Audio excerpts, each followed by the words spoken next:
Welcome to the Retirement with and On Purpose podcast.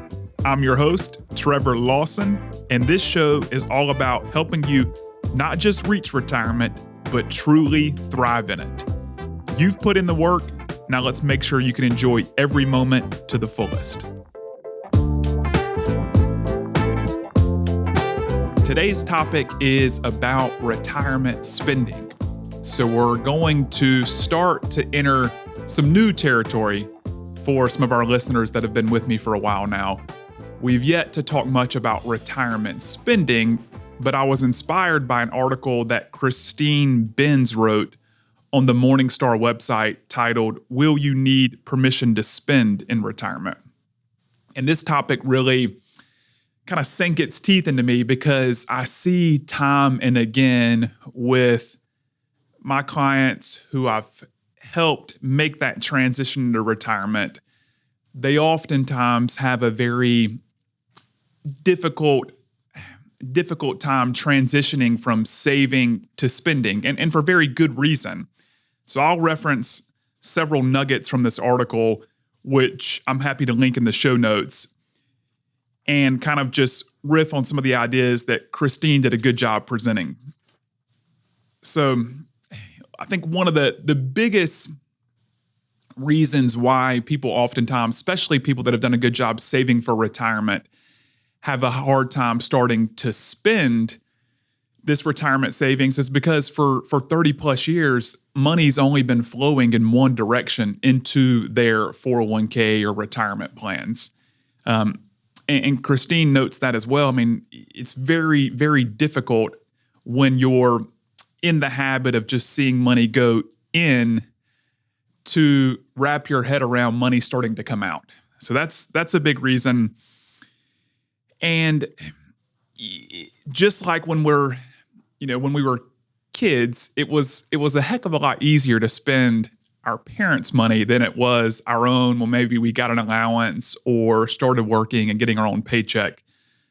Portfolio spending is oftentimes the same way. It's much harder to spend down our portfolio than it is our salary, which is what we got paid during our working years to spend on living and our bills.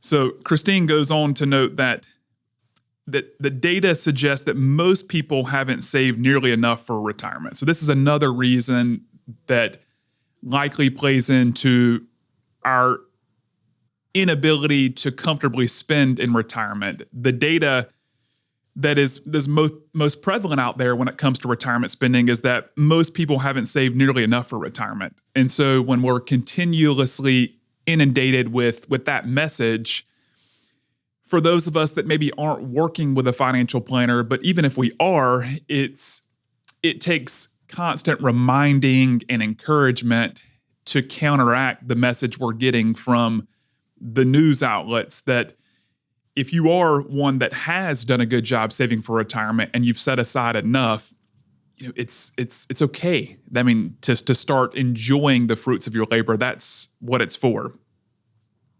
So for many, especially those like Christine mentions that likely read Morningstar.com articles, they have a different set of problems. It's not they haven't saved enough for retirement. Their savings can comfortably replace their working incomes with little risk of running out, Christine notes. But they spend less than they could spend, often much less. And this is referred to as a retirement consumption gap. So they don't have a retirement savings problem. They've got a retirement spending problem. And she notes, and I agree, it's possible that some of that underspending isn't problematic, especially if retirees are satisfied with their standard of living and or aim to leave substantial assets for children and grandchildren. But for retirees with a strong bequest motive who might like to make lifetime gifts or spend more in order to maximize their enjoyment and quality of life, dying with a big pot of money isn't a great outcome, end quote. So what do we do about all this? What do we do about this predicament of kind of psychologically making that transition into feeling more comfortable spending down our retirement savings once we settle into retirement. So there's a couple options that Christine puts forward that we'll address here. One is to consider an annuity. And for folks that have been exposed to the word annuity, sometimes that can carry a lot of negative connotations with it for good reason. But there's so many different types of annuities out there that it's not all bad. And annuities, as research from David Blanchett and Michael Fink suggests, that retirees who hold a higher percentage of their wealth in guaranteed income spend more than retirees whose wealth consists of non-annuitized assets.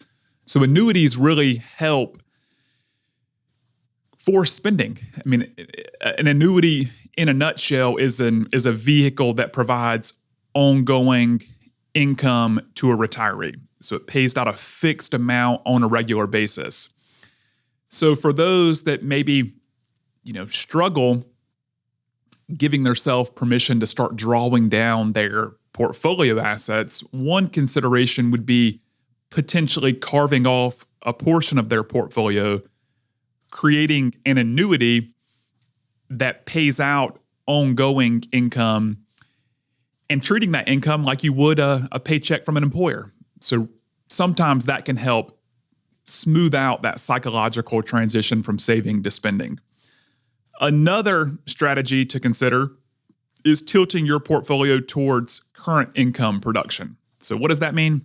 That means inside of your retirement nest egg, having more things that generate income. As Christine notes, for whatever reason, it might feel psychologically better to spend income versus selling appreciated assets. So think, a stock that pays a dividend, or bonds that pay interest, or treasury inflation protected securities. These things that pay interest or pay an income, sometimes that can feel easier to spend than having to generate income by selling out of securities. So potentially considering starting to tilt your retirement portfolio towards more income producing instruments can be another strategy to consider to help with spending. One other, sometimes less common, less mentioned vehicle is a real estate investment trust. Those are a different kind of animal all in of themselves, but they do generate income, and that income could be considered a way to lower this inhibition around spending. Two more strategies to consider: tying your portfolio withdrawals to portfolio performance. So what does that mean? That means if we have a very good year in the market like we did in 2023, 2024, maybe give yourself permission to spend a little bit more. But if things in the market aren't going as well, and we're going through a period of market downturn, then putting the brakes on and spending less, or just being a little more mindful of our spending rate during years when the market's not performing as well. That has worked very well for some of my clients who have other guaranteed income sources, pensions, Social Security. It's oftentimes difficult to get them to draw down 401k money if they don't necessarily need it.